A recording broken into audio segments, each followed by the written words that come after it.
now you can go ahead, sir. Swamiji, now you can go ahead. Now you can go ahead, sir. Please. Namaste, everybody. Good evening.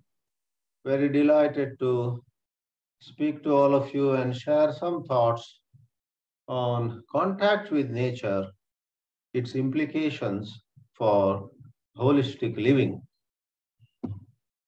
And I was planning to speak on this from our own Krishnamurti retreat in Uttarkashi, but my plans slightly got postponed. I am reaching there tomorrow. All the same, very appropriate for this topic. I am at another really beautiful place, Dehradun, and from the window of the room where I am staying, wow, what a beautiful scenario of quite big mountains and vast space without any concrete as I look out from the window here. Friends, who can deny the view of mountains, the view of trees, large number of trees? Or in South India, some of us have grown up on coastal side, either the west coast, the Arabian Sea, or the east coast of our country, the Bay of Bengal. My house, where I was born and raised, where I spent the first 18 years of my life, was 10 minutes by car to the Arabian Sea. Countless were the times when we children went to the uh, beach and played to our heart's content in the water, with the waves, on the sand of the sea. Even after I came here this afternoon to Dehradun, my own host here, Dinesh Sharma, says to me of some cases where there were some so-called successful people. I repeat the word, so-called successful people, so-called well-placed people in the corporate world, or as is not uncommon in North India, we meet many people in the North who are retired from the Army, the Navy, or the Air Force. And as officers of the Indian Armed Forces, they have held a respectable position. They have, led projects and got glory. But my friend here says to me that there are some cases where, with all those shining aspects of their career and so on, something was missing. Physically and mentally, these officers, after retirement, found themselves rather unwell. And it was not allopathy or homeopathy or any other system of medicine. Listen carefully, my friends. Nimish tells me that some of the very senior officers whom he knows found cure, found relief from their various bodily problems or even mental problems through staying with nature. By refusing to continue in big cities like Delhi or Bombay, Kolkata or Chennai, where so many privileges, facilities, amenities, and the glamorous world is around you, by refusing to continue at those places, where they may have a fabulous, spacious flat, if not an independent house, they refused. They went to simple places where there is a lot of nature, wooded areas, fresh air, less human population. And without any medicine, can you believe their physical health, their mental well-being got better? Even those pathology reports, you go to these labs these days and various parameters connected to the functioning of kidney, connected to the functioning of liver, connected to the function of heart or lungs or anything, right? We diabetics keep checking the blood glucose, and those with hypertension check some other parameters. So these parameters are set to get back to normal more than through medicine by people living in contact with nature. No wonder Krishnaji in his teachings has lamented. His famous sentence is, man is increasingly moving away from nature. He has expressed great sadness about it. In modern times, every one of us knows because we, the humanity, have gone madly into technological development. Number one, we have moved away from nature. Number two, we have actually damaged nature.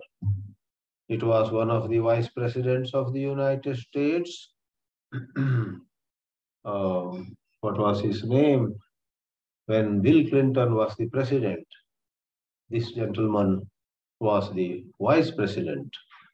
And he shared a Nobel Peace Prize for his work on climate change and what humanity can do about it. He brought out a video which went all over the world. The video those days was named An Inconvenient Truth. He, among thousands and thousands of researchers, social workers, environmentalists, and so on, said at the loudest possible voice that look, because of our unintelligent way of living, glaciers are melting, global temperature is rising, and carbon emissions are going way beyond dangerous limits. Unless we do something about it, our existence itself is in peril and so on. But nobody pays heed.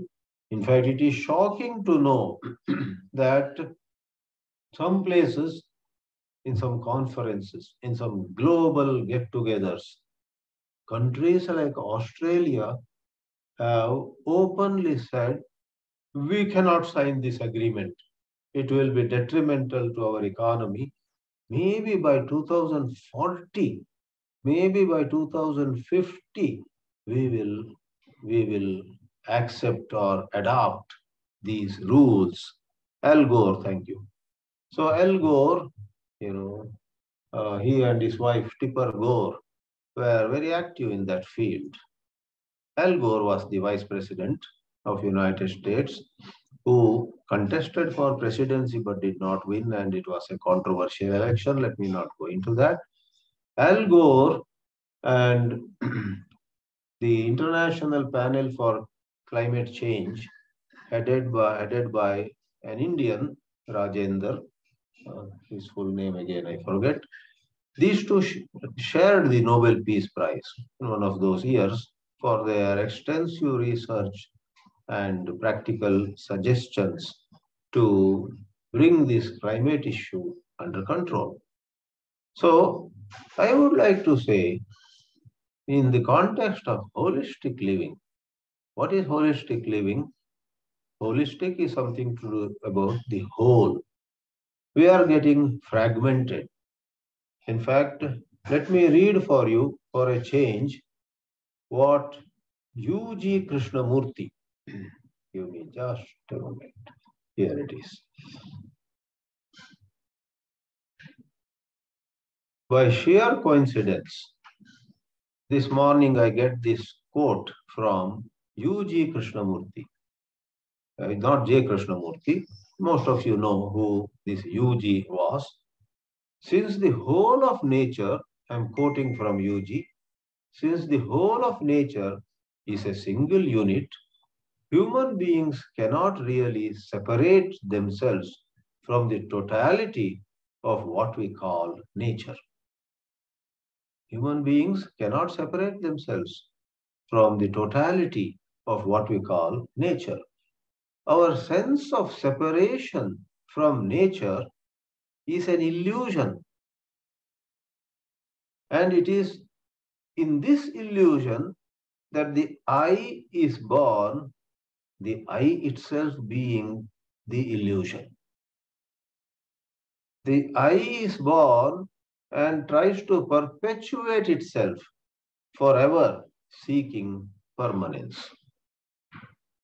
End of quote.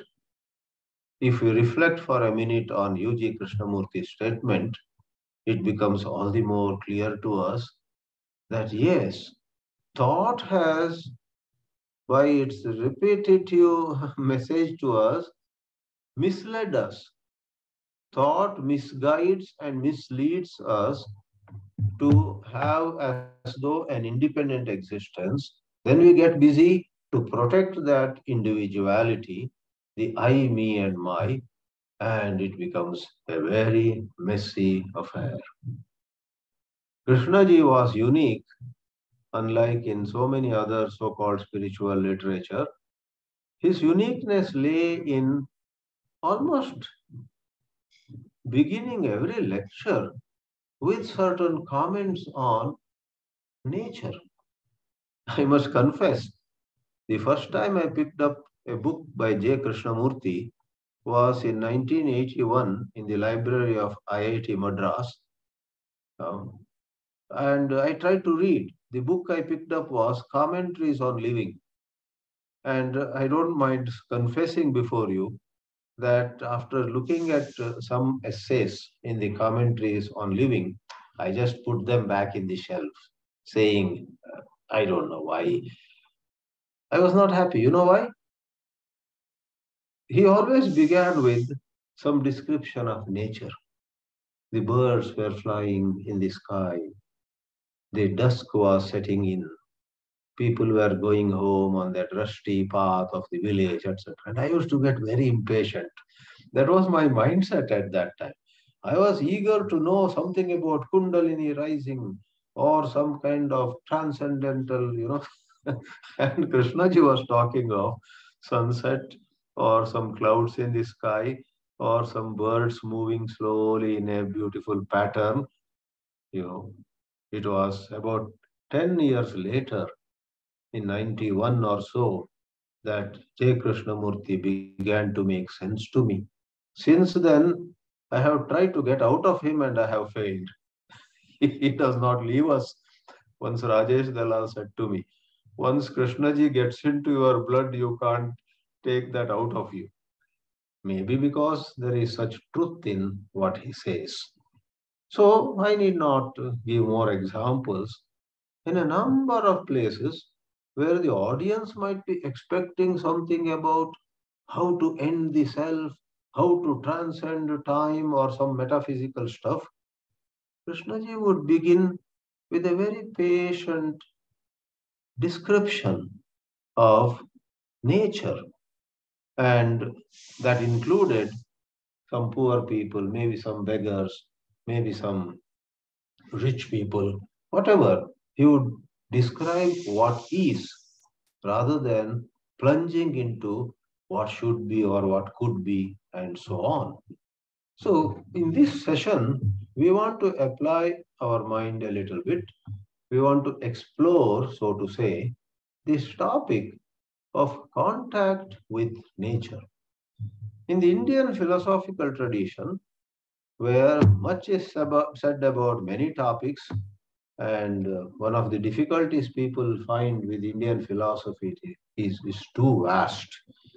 Even someone like me, who is sometimes introduced as a representative of Vedanta and Indian philosophy, you know, when people introduce me like that, you know, I shake in the chair because Indian philosophy is so vast.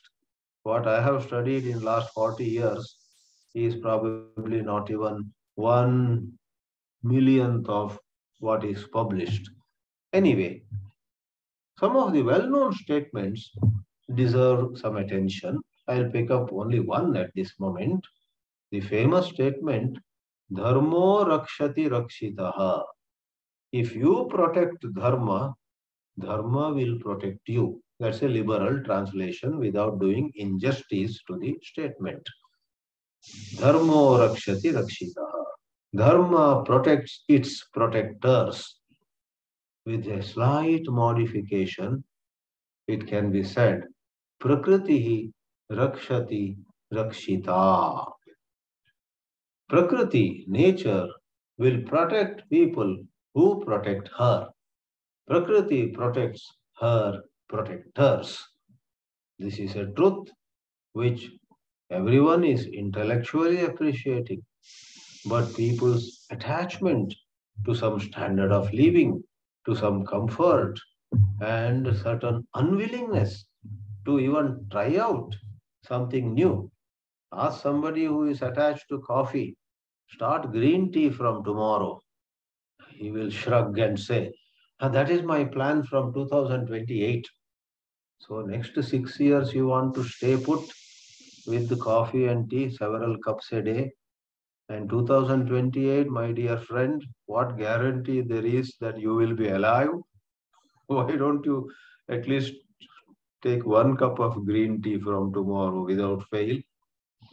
They make a face. So it's our attachment to these artificialities, to these gifts, so called gifts of technology to us. So nature is inviting us. We heal ourselves psychologically and physically too. Now, the deeper connection between nature and holistic living is what is coming in the way of holistic living. It is the self. Where there is the self, division takes place. This is my land, and after that fence is your land. This is a book I wrote, and you haven't written any book which has, you know, got sold or got appreciated. You and I, or there is another division within oneself.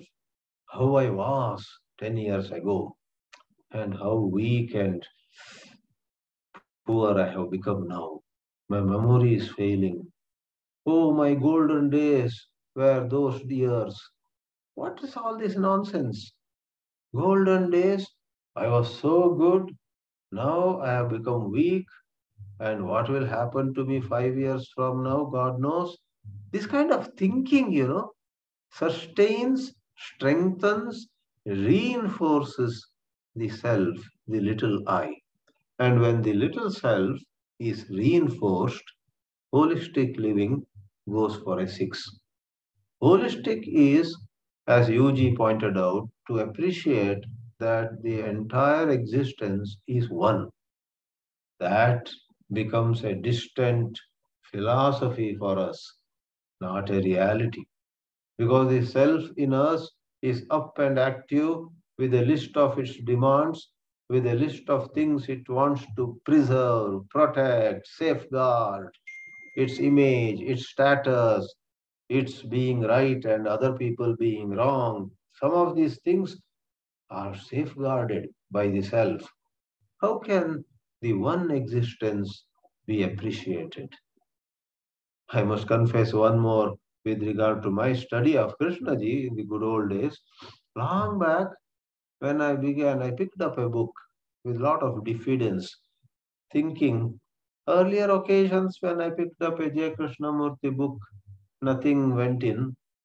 I don't know today whether I will appreciate anything in this book. I failed a number of times, I tell you, before it started making sense. So, one of those occasions, in one of his articles, which perhaps was a transcription of one of his speeches, the very first sentence said, if we look around, we notice how the human mind is the same all over the world. I thought that was a printing mistake because I had grown up in those college days being told the Japanese think in a different way. The Europeans think in a different way. We have to learn from them. And we have to learn from Americans. We have to learn from Africans. We Indians are, as though with some manufacturing defect at the time of birth itself. This kind of stuff I had read. And here was Krishnaji saying, do you notice the human mind is the same all over the world? So I had to think twice and then I understood. While a lot of literature touches upon just the superficiality, you know, if Japanese built something and made a lot of money, Americans invented something and again went ahead in technological development.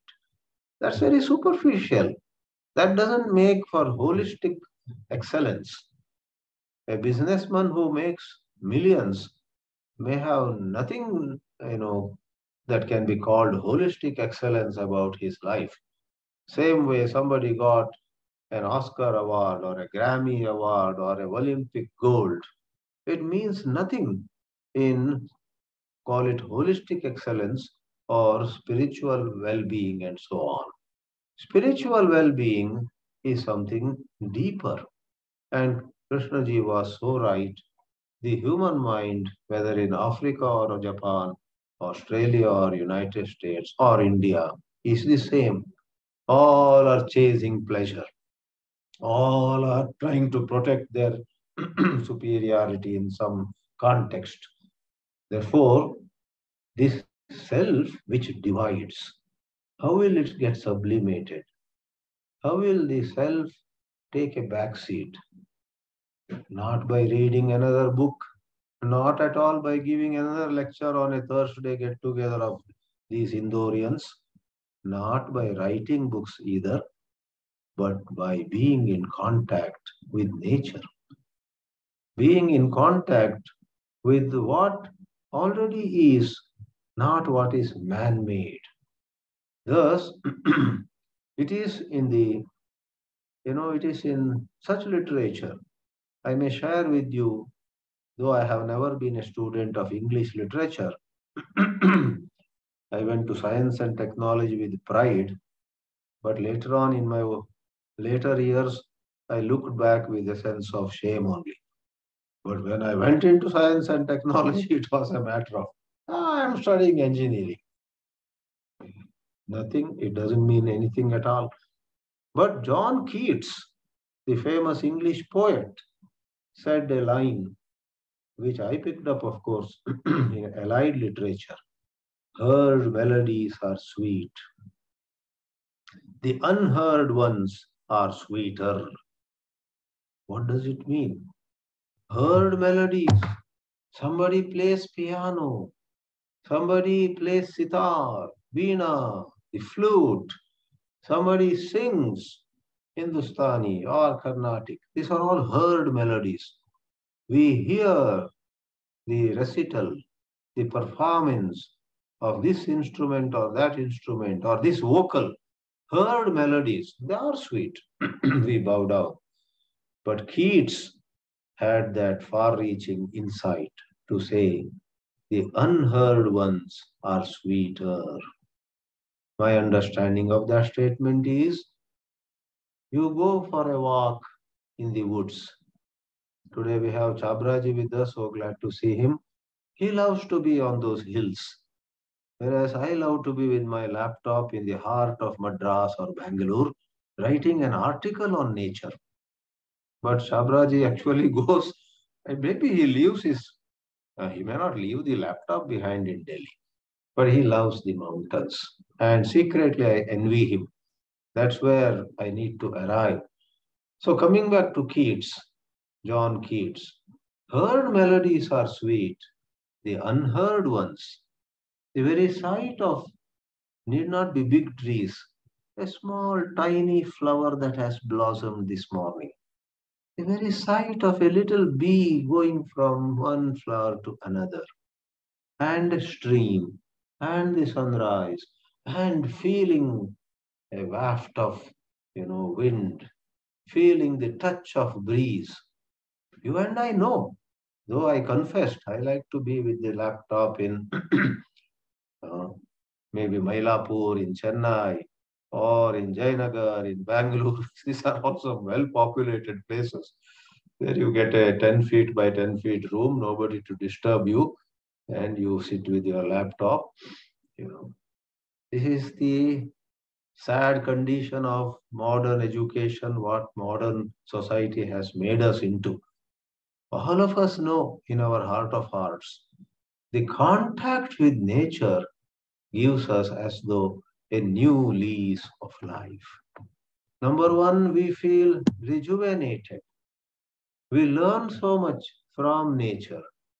And number two, it actually does something to the self.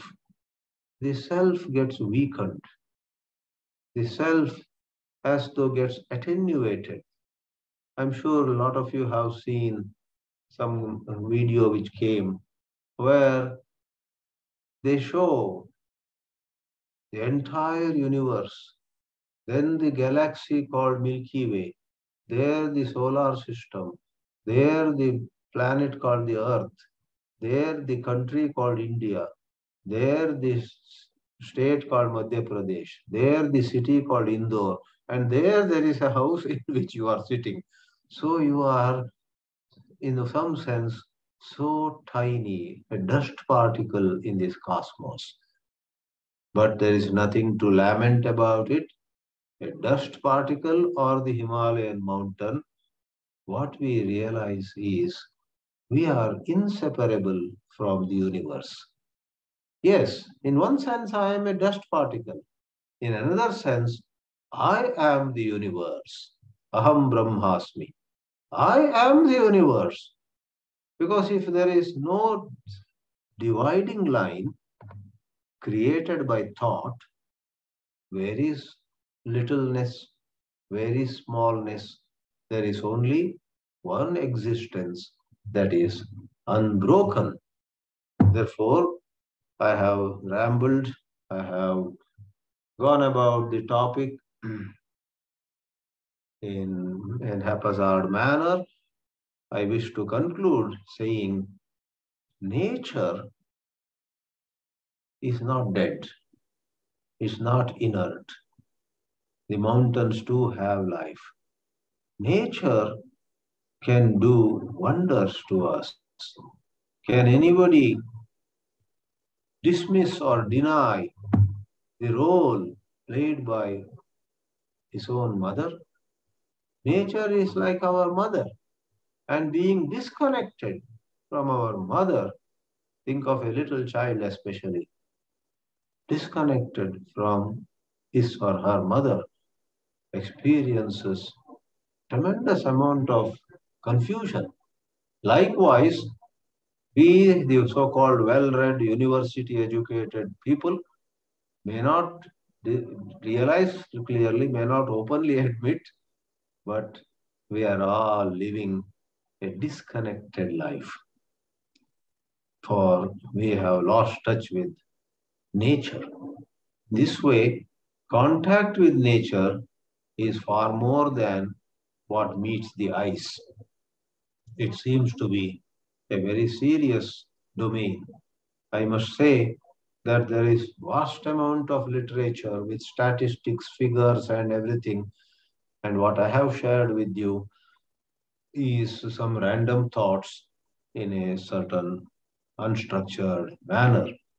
But all of us should ponder this and bring about necessary changes in our life to begin with.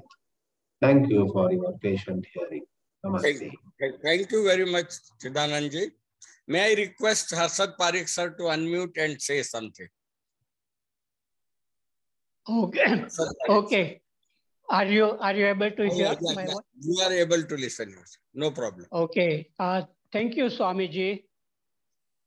Nature is in my life has been very, very important. I enjoy walking in nature every day, every evening. We have a very beautiful park in this city, which is maintained by Forest Department.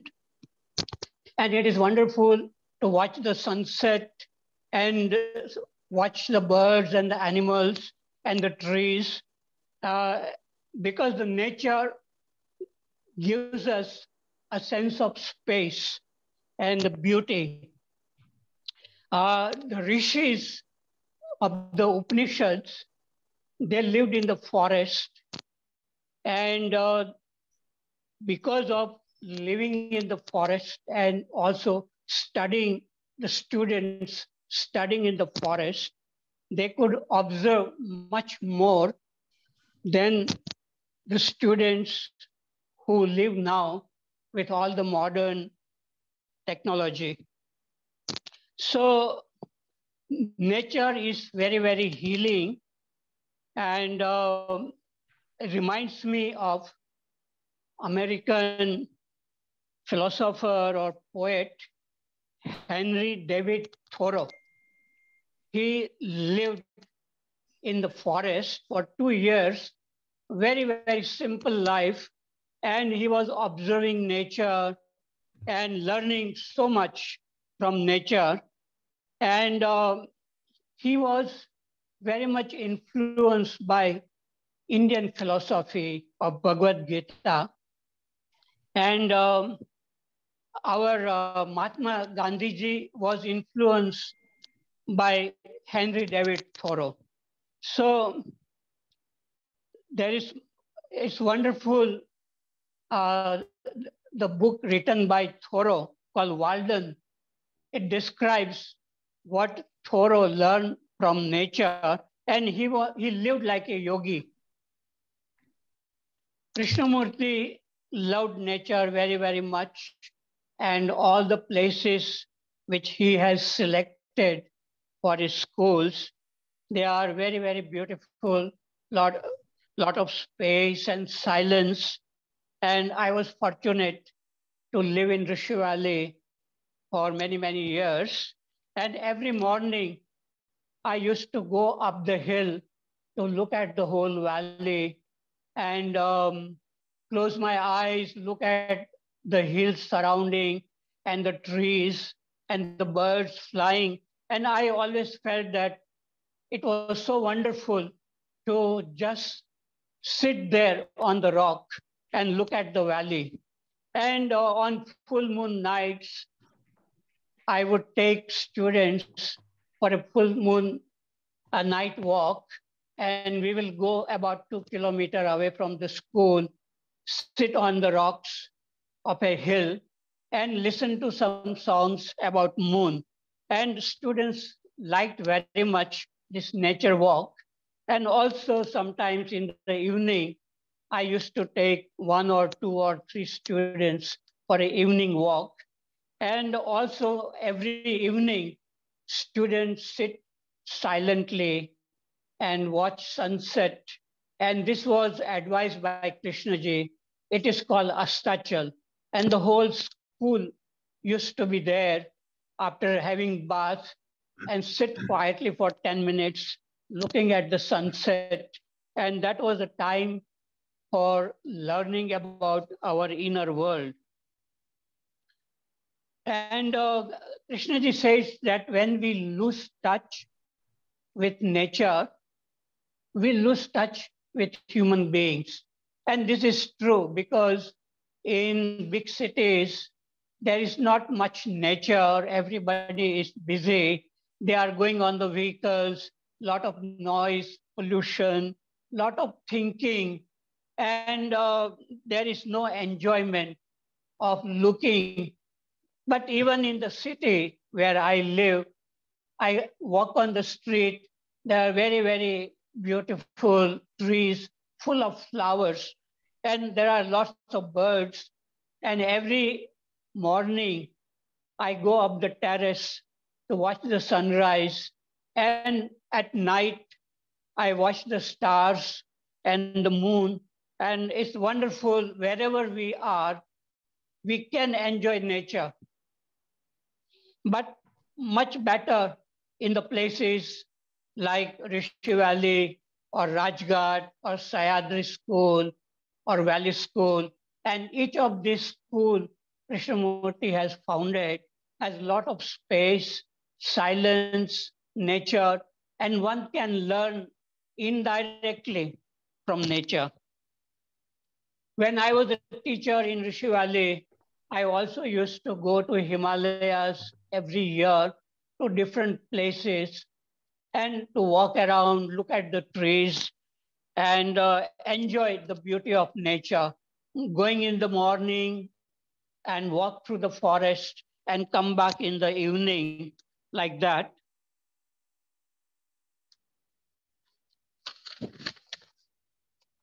The benefits of walking in nature, according to the scientists, they say it gives a feeling of creativity, it reduces the stress and anxiety, and improves our skill of observation.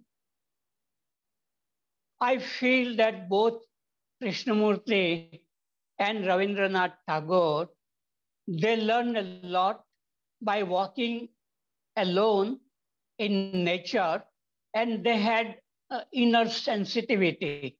So both these things are required, because I see many people walking in nature, but they are talking about politics or something about economics or something like that. Their mind is not very silent to observe the trees and the birds and animals. So, people who have inner sensitivity, walking alone in nature, it helps us in quieting down our mind, and then we can see the real beauty. When I was young, I used to see the beauty in our garden, a rose flower and the dewdrop on the flower and the sunlight falling, and everything is looking very, very beautiful.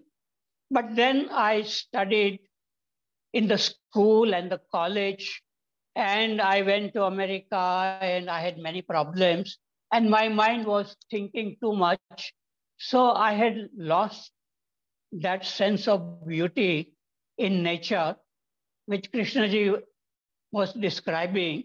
But after coming into contact with Krishnamurti teachings and looking deeper within myself, how the problems are created by thinking, and when the mind became silent and some changes begin to happen in my body and brain, I could begin to see again the kind of beauty which I had seen when I was young. And our campus, Iowa State, and later on University of Waterloo in Canada, were very, very beautiful places, and it's wonderful to walk alone in nature. And there are very beautiful songs about nature, which sometimes when I take assembly in, in school, I play the songs about clouds or moon or seasons or dance and so on. Songs like Barsat Mein Humse Mile Tum Sajan, that old film, Raj Kapoor's film, Barsat, those old films were full of nature, and they used to show the beautiful clouds. There was a film called Meghdut. It was based on Kavi Kalidas' Meghdut, and there was a beautiful poem which I came across, and in which someone asked a young man, whom do you love most? Your father, mother, brother, or sister? And this young man, he says, I have no father, no mother, no brother, no sister. Then that person asked, do you love your country? And this man says, I don't know where my country is. Then the person asks, do you love gold? And this man says, I hate gold as you hate God. Then the person asks, whom do you love most, oh extraordinary stranger? And this man says, I love the clouds going over there, the fluffy clouds, the beautiful clouds. I too enjoy looking at the clouds, and when there is a blue sky and the white clouds sailing, and there is a cool breeze, and there are many trees, and the birds are singing. It happens in Rishi Valley very often. It feels wonderful. It's like you are in heaven. So nature can help us a lot in making us very, very creative. And then when I go up the hill every morning, and I have many very beautiful experiences up on the hill in Rishi Valley, and also in Sayadri School, walking on the Python Hill, and Rajghat and other places. And I used to write down what I felt after coming down from top of the hill. And so it leads to cleaning up of our mind, and it brings creativity in our life.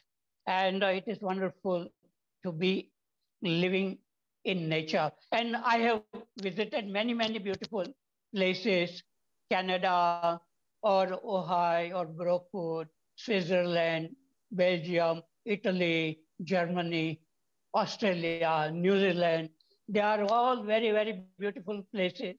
And generally, I go more for beauty of nature than for giving talks or dialogues about Krishnamurti. So for me, nature is of highest importance, and philosophy and all that, everything comes later. So, okay, I have spoken enough. Thank you very much. Thank you very much, sir. May I request Vijay Chhabra, sir, to say something? Vijay Chhabra, sir.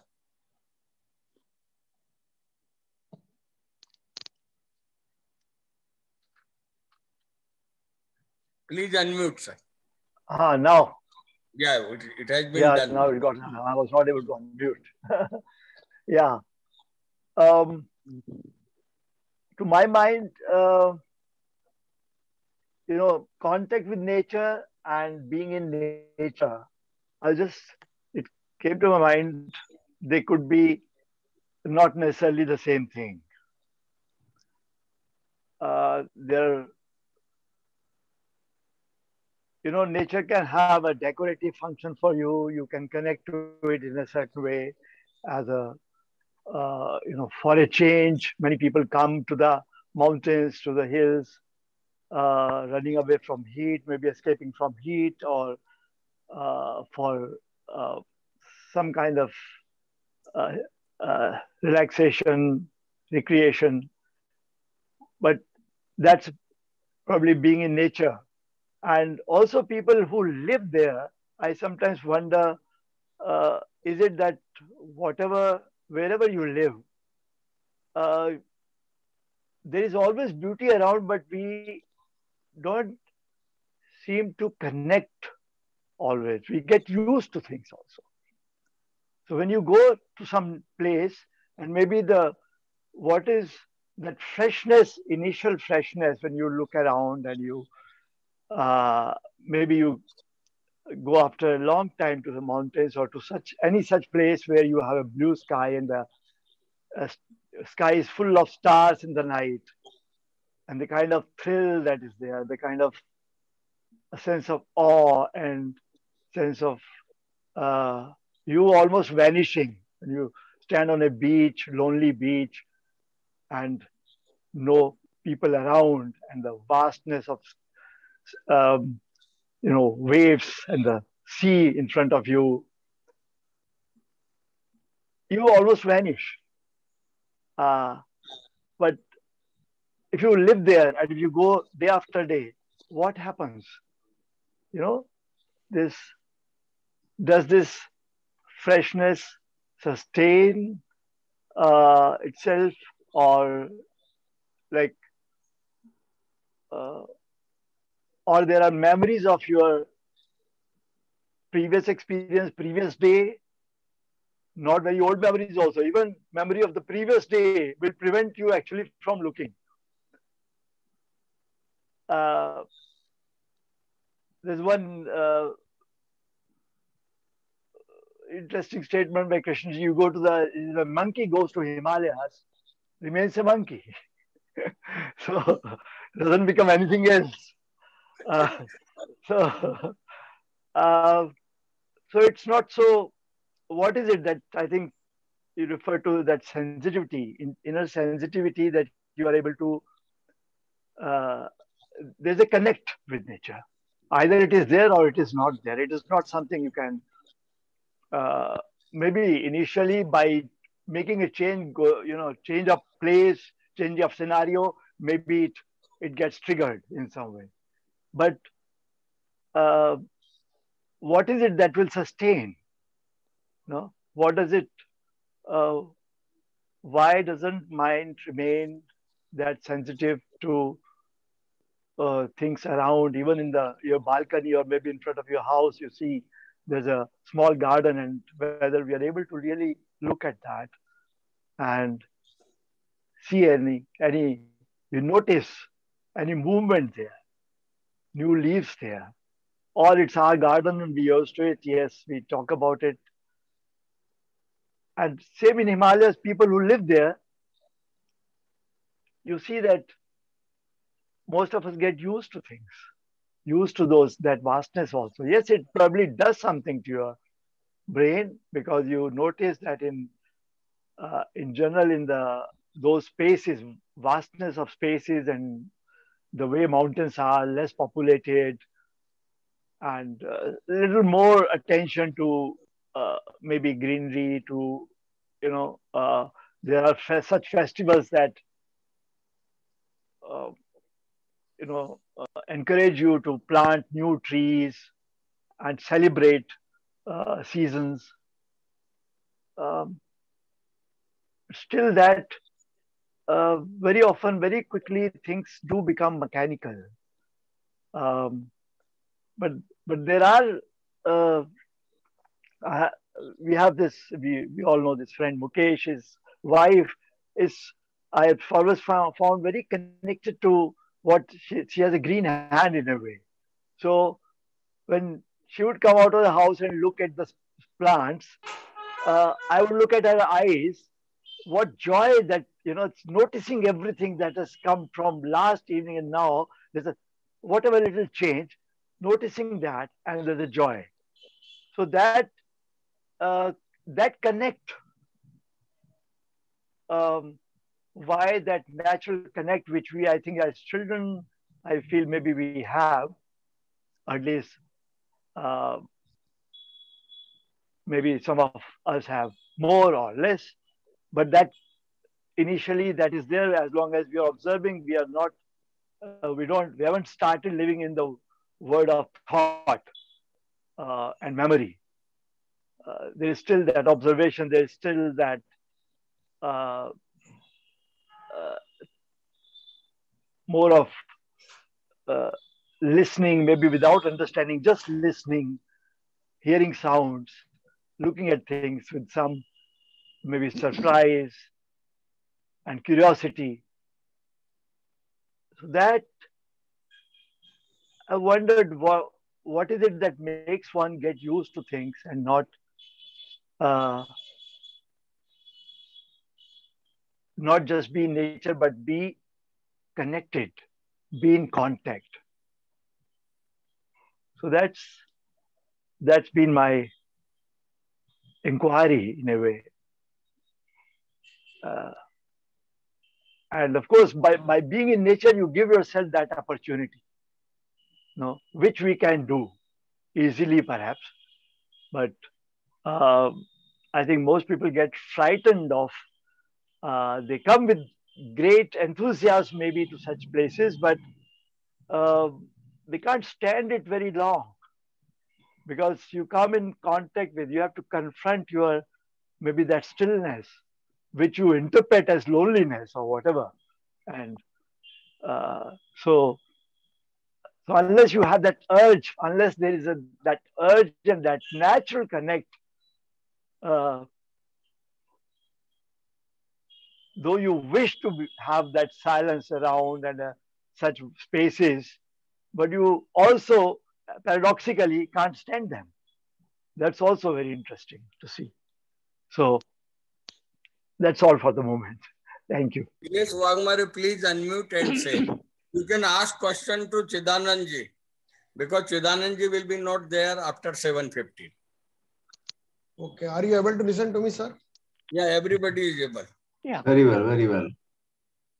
Chidanand Swamiji. Yeah. Sir, I am having a question. What is the Yeah. difference that makes one goes into nature or he sees the TV? Harshad sir said that when we go to see a sunset, we enjoy it. But we enjoy TV also. We enjoy other things also. So what is the difference? We have to really go into deep what nature provides us and what TV or other things are not providing us. So that is a question first. And this is to be discussed in the depth. Okay, I'll answer briefly. There is, scientifically looking at it, there is a big difference. In the television, the programs are all man-made, and the bias of human beings necessarily enters into what is being shown. There was recently a big controversy raised by certain people whether Hindi movies are against some communities and for some community, etc. So movies also may have a bias of their own. They may show a priest of one community as being foolish, a priest of another community as being very, very noble. And critics have wondered whether the director, producer, etc. characterized those people with some bias. So the difference between TV and going for a walk in the woods would then be the trees, the plants, the rivers, the birds, etc. They have no bias. They do not, look more beautiful to a communist and less beautiful to a Democrat. The sunrise would not appear in one way to a European and another way to an Asian, etc. So nature is impartial and is equal to all. Fire is hot towards all. Unlike the man-made newspapers, television, even movies, even the so-called entertainment programs, outwardly the purpose may be to entertain, but scratch the surface, they carry their own prejudice too. That is one difference.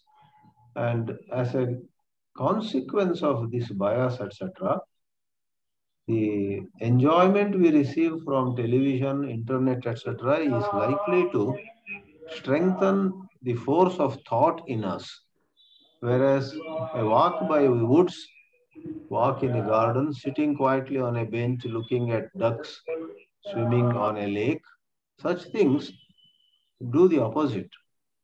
Some of our biases, prejudices, and some kinds of mischief that thought does are weakened, are made less strong as we spend time with nature.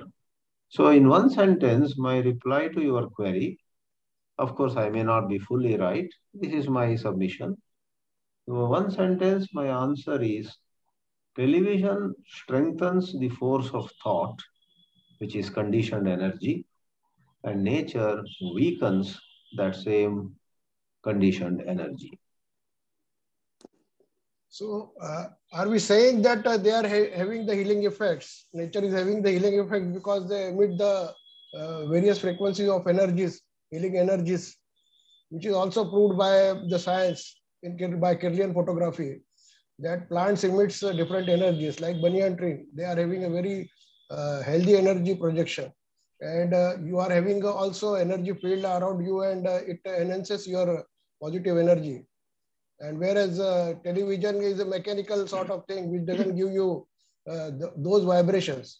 But I really wonder when this is the case, then why people enjoy or advocate going in nature and they don't, they avoid temples, because temples are also based on the same principles of Shakti Pit and this energy centers. Harshad sir has to, this is my question to Harshad sir. What he has to say on this? Are you asking what is the difference between watching a film on nature and walking in nature? Something like that? Yeah, because it is very interesting that JK said at one place, Yeah. Mm-hmm. if you are aware, then whether you are in the room or whether you are in the nature, it is the same thing. You can feel home anywhere if you are aware of the things. Yeah. Uh, but I would say that thinking about a mango and eating the mango are different, or looking at the picture of a Please come. mango, you know. So when you are walking in nature, you are in contact with the reality and it is not man-made. Whereas when you are thinking, it is your own, it is a very partial, I think it's very limited. But walking in nature, especially when your mind is very silent and you are observing, it cleans up your being. And even when I go to Chennai, Vasant Vihar, every morning I look forward to walk on the lawn in front of and walk without any shoes or chappal. And there is a dewdrops on the grass, and you feel so wonderful to walk without any footwear and touching those trees there and looking at the birds flying is wonderful. So I think it is more depends on the sensitivity of the person, because as I said before, that people can walk in the nature and they can still keep on thinking about politics, discussing about politics, economics. So what is the quality of the mind which is there, whether it is in the room, in meditation, or walking in nature? Yes. Okay. Thank you. Hmm. Anand sir, please unmute and say. Anand Yes, sir. sir. Can you all hear me, sir? Yeah. Yes. Yeah. Yeah. So, the what you're speaking on is the subject is contact with nature. Now, Keats said, when you hurt nature, you're hurting yourself. Now, do I understand that is my question, sir? Every action of ours is hurting nature. We are destroying it. We were talking about the carbon, we were talking about the industries, the petrol, transportation, and things like that. All that, all those industries put together does not equal the animal agriculture, which is damaging much more than these. Now, each one of us are responsible for what is happening on this planet. You and me are responsible for destroying the nature. Nature survives. Nature, the universe is part of nature. Nature is something, I mean, I can't talk about. Nothing is going to happen to nature. You and I may not survive. Our children may not survive. Their children may not survive. Can I look at that as a question? Every time I talk about nature, I talk about my pleasurable activities. I go out for my walk in the gardens, in the fields, and things like that. I say how beautiful it is. Now, at the same time, when I see something ugly, I react to it. So can I see, when I react to something which is ugly and I seek something pleasure, I'm back to my conditioning. I'm caught in an illusion when I talk about beauty. That beauty is from my conditioning. That is from my background. That is from my memory. So to understand that is very essential. The food what we eat, sir, what you and I eat, is a major problem for this planet. The milk we consume, the meat we eat, the eggs we eat, it's a major problem for the planet. We kill 90 billion animals per year. We are only 7.5 billion people. We kill 90 billion animals. That is land animals. If you take fish, it is trillions of fish. Now, 2040, they're saying the oceans will be empty of fish. Can we understand that? Am I responsible? When I say responsible, how do I understand the word responsible?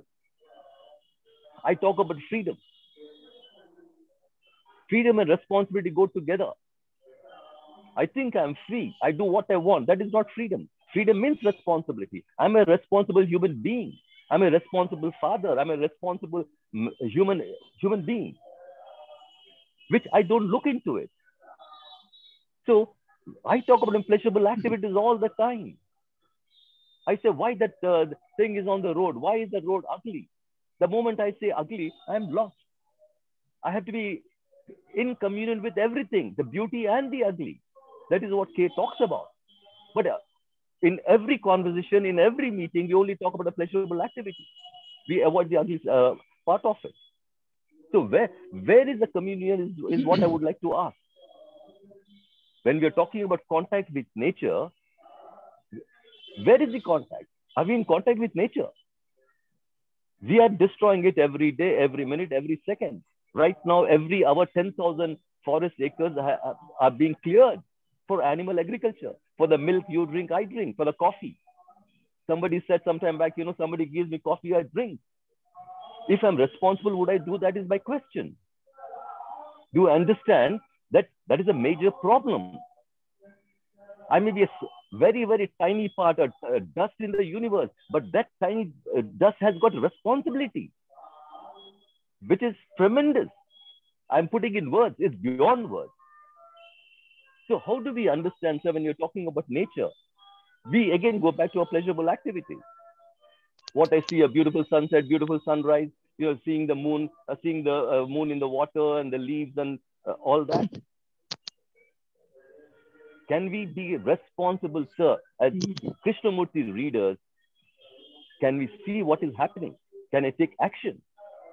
You spoke about Algo. I mean, Swamiji spoke about Algo. Algo, for the last 10 years, he stopped his meat and milk products. Until then, he was consuming all that. Finally, he realized he has to stop that if he has to do something about what is damaging the planet. So, a vice president of the United States could see something, and readers of Krishnamurti fail to see all this, or they're irresponsible. They don't want to look at it, is what I see, sir. With that, I would answer. Thank you. Chidanandji, would you please reply this last reply from your end?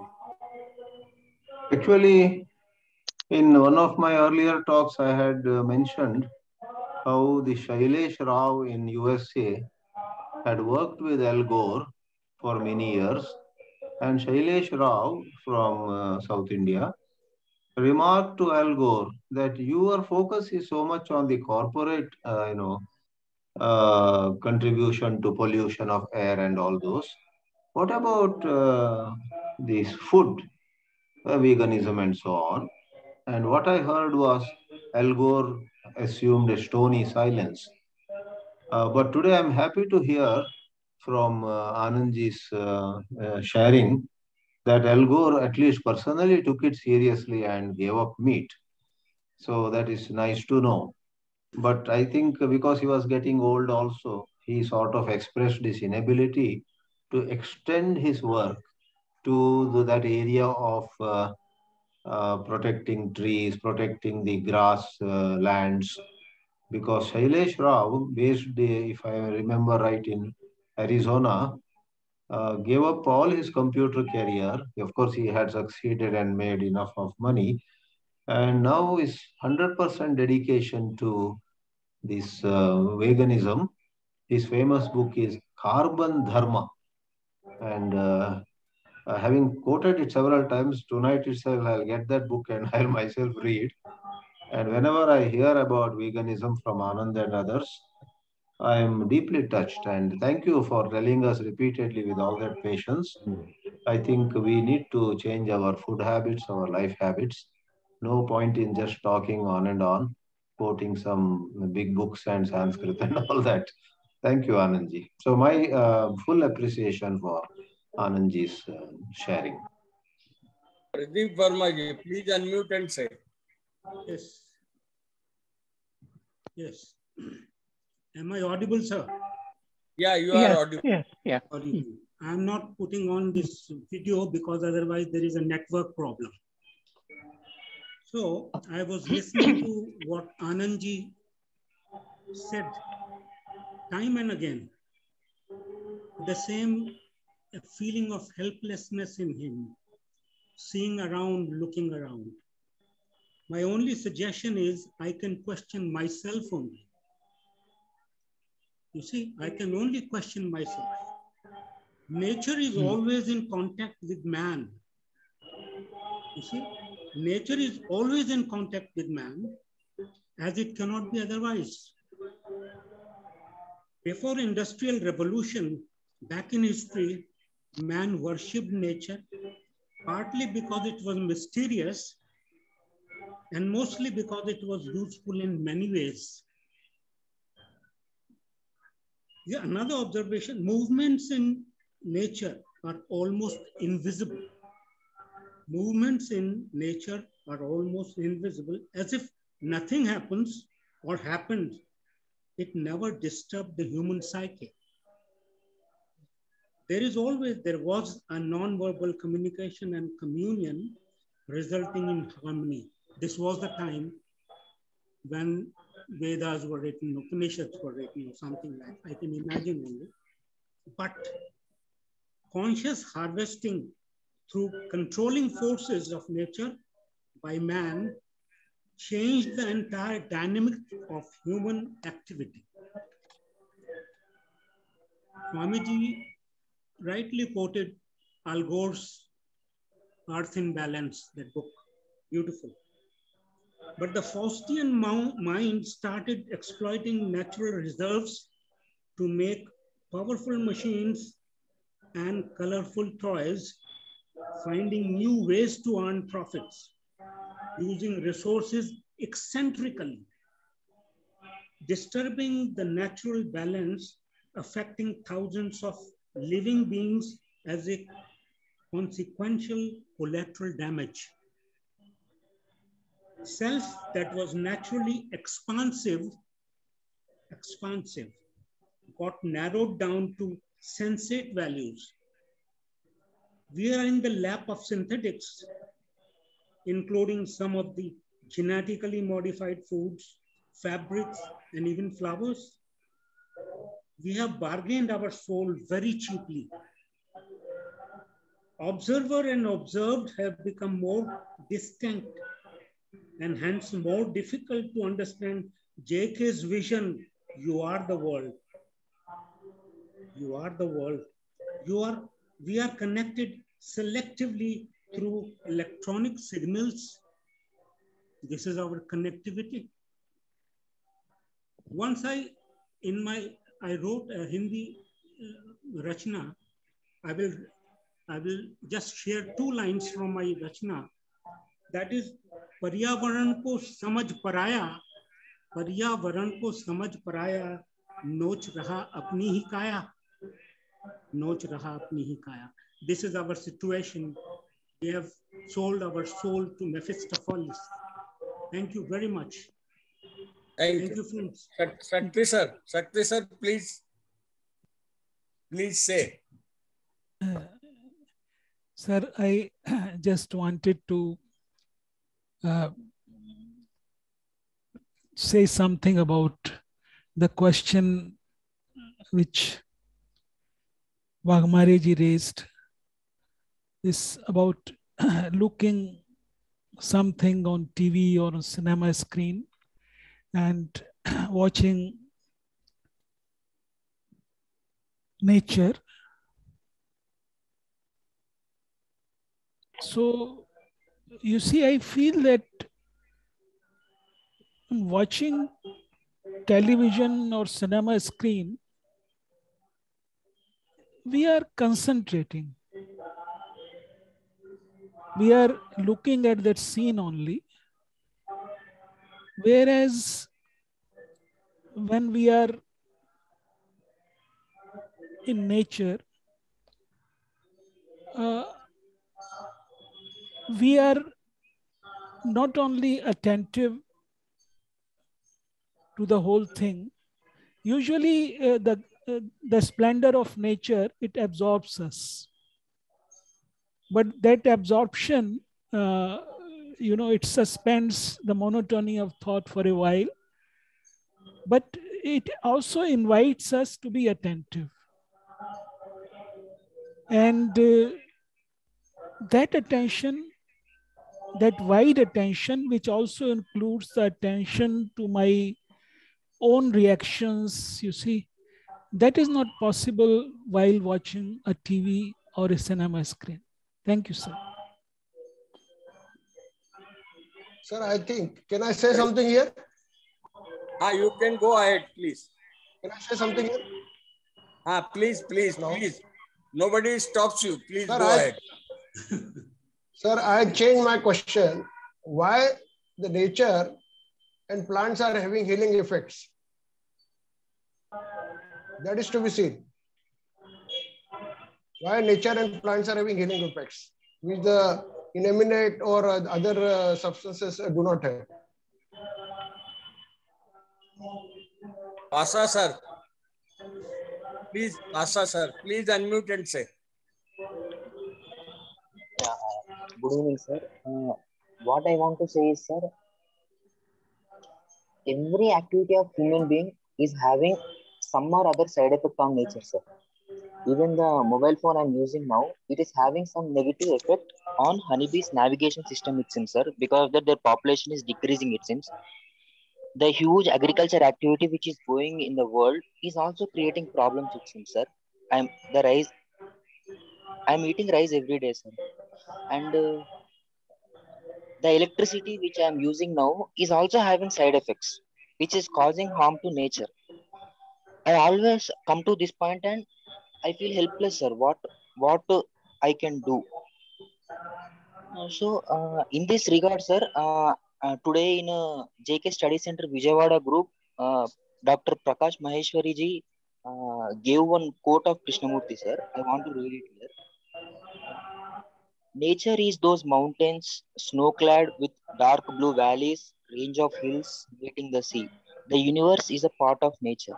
One must have a feeling for all this, not destroy it, not kill for one's pleasure or one's lunch.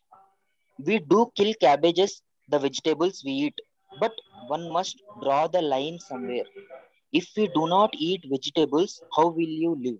So one must intelligently discern. This was a quote by J. Krishnamurti, sir.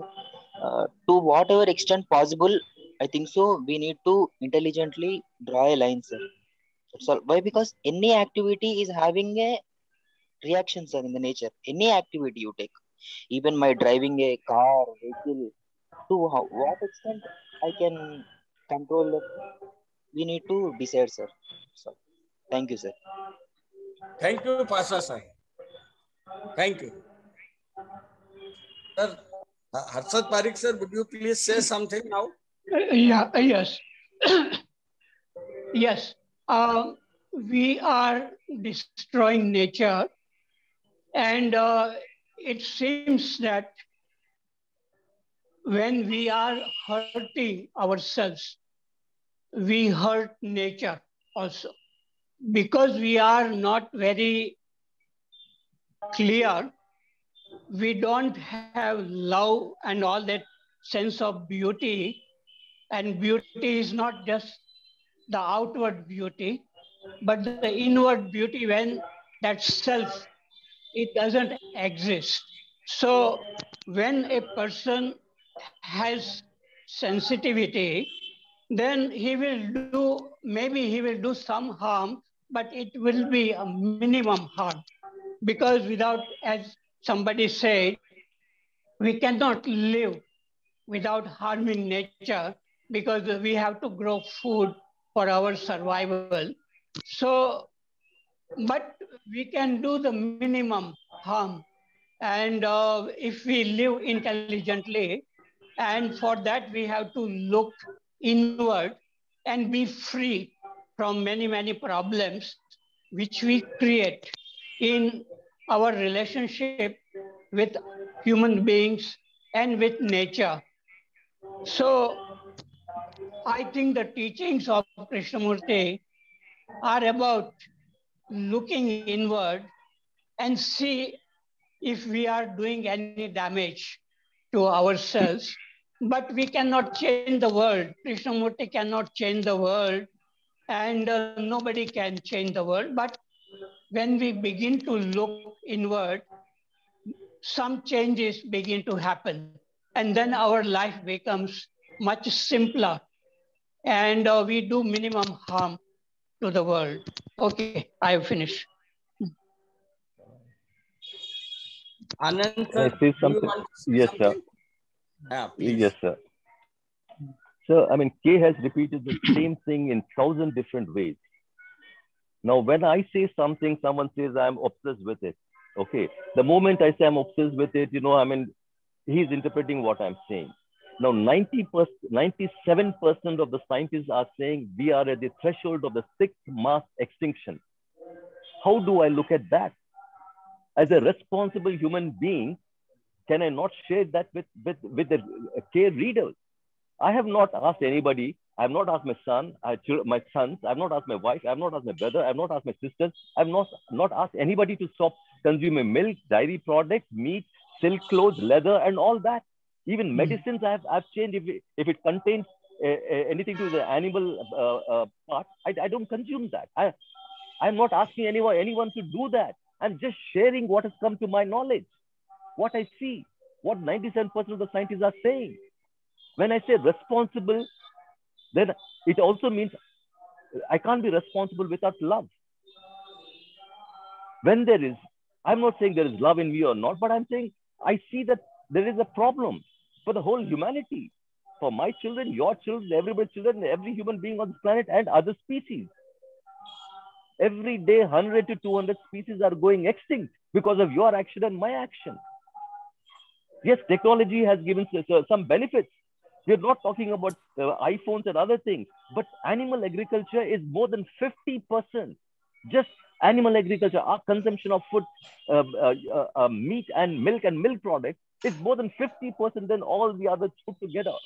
The land is being spoiled, the air is being spoiled, the water is being spoiled. The methane, when it belches, it is dangerous. When it excretes, again, methane comes out. I'm just sharing with you all as responsible care readers. Nothing to do with my obsession, sir. One has to understand, we only talk about pleasurable activities. We talk about development and this and what good it is doing. I'm not talking about it, but at the same time, I have a responsibility. How do you understand the word responsible is a question, sir. Over. Parik sir, will you conclude now? Yeah. Yes, I would like to ask Anandji that yes, I understand that there are many problems and we are destroying the earth and other animals and birds. But in this process, what is happening to you as a human being? Are you very much anxious, fearful about the future, or you accept it? Yes, you can't change humanity. You can change yourself. That is all I can say. Yeah. So, cases. Yeah. Yes. Cases, when you change, the world changes. Yes. I'm saying within quotes. That is all there is, sir. Yes, so can I listen to what is being said? When 97% of the scientists are saying we are at the threshold of mass extinction, how do I listen? I listen very casually. Let it happen. So what? That is what 99.9% people are saying. So as a care reader, can we be different is what? Different again within quotes. Can we different from the 99.9%? That is my point, sir. Yeah. But can you stop humanity? Not destroying. It's not me stop, sir. The moment I say I should stop, I'm back to my conditioning. Yeah. So what will you do? Nothing to be done. Perception, action. Perception, action. There has been action. That's all I can say. I'm repeating. That's not all. Yeah. So as a care reader, when I'm sharing with you all, can you listen to it is the question, sir. Not talk about the all the time pleasure. Yes, planet is going. We may be destroyed. So what? Who can do anything about it? That means I'm irresponsible. I'm a tiny part in the universe. What happens if the whole world, the world is a tiny part in the universe? What happens if it doesn't happen anything? That is again irresponsibility, sir. Yeah. As a responsible human being, will I allow that is the question, sir. Not allow, sir. Yeah. But if you make that into a problem, you are adding to the problem for it. Sir, you are saying that I'm making it a problem, sir. That is the interpretation which is taking place. I have told you, I have not asked my children. One lives in Prague, Czech Republic. The other one lives in Dallas, USA. I mean, I have not asked them to stop meat. My wife eats meat. I have not asked them to stop. I'm not asking you all to stop. But you all come to the conclusion that I'm trying to tell you all to not to do all these things. I am saying, as a care reader, do we have any responsibility? That's all I'm saying. Or this is a casual meeting. We just come, we discuss and go away. Nice, pleasurable evening. Instead of, I have nothing to do. It's lovely to attend and talk. Yeah. So I would say the same thing. When you change, the world changes, but you can't change the humanity. If you think about that and make it a problem, you know. I'm blocking myself when I say that. The moment I say that, you know, when I change, the world changes, and then again the humanity. I mean, and there you see again, you know, I mean, there's a contradiction. Humanity is not different from the world. Yeah. Yes. Yes. So when you change, the world changes. Yeah. Right. So come back to your own. That is what K said, sir. Come I'm back not saying to your own. Not within talk quotes. about humanity. You know. Not within talk quotes. about I said this is. Sir, I said within quotes. K says when you change, the world changes. Can I look at that? Yeah. You can look. Yeah. Can we look at that, sir? Can you and I look at that is a question. Okay. You are saying correct, Anand sir. Sir, only 1 minute is left. Sushil, just a minute. Yeah. May I have some words with in a minute, please. 1 minute. May I have some words with Waghmare ji, whether he is still carrying that question, comparing nature watching and TV watching, whether he has the same question? He himself has replied it. He knew it earlier. See, I want to see. We are just superficial. See, my views. Just a moment, sir. Let me reply to Mr. Verma ji. 7:30, please, your views we will take in the next lecture. Isn't it, sir? Can I talk for 30 seconds? Chabli. Yeah. Please, you are given 45 seconds. 45 seconds. Whatever we have talked earlier also at many places at many times. But what is the basic reason why plants and nature is having the healing effect? One has to see that, and one has to develop sensitivity for that, for those vibrations. Plants, when we eat food, we get energy. Similarly, when we go nature, a special type of energy. So we go in the contact with Banyan tree, we get a positive vibrations, which is then mentioned in our ancient literature.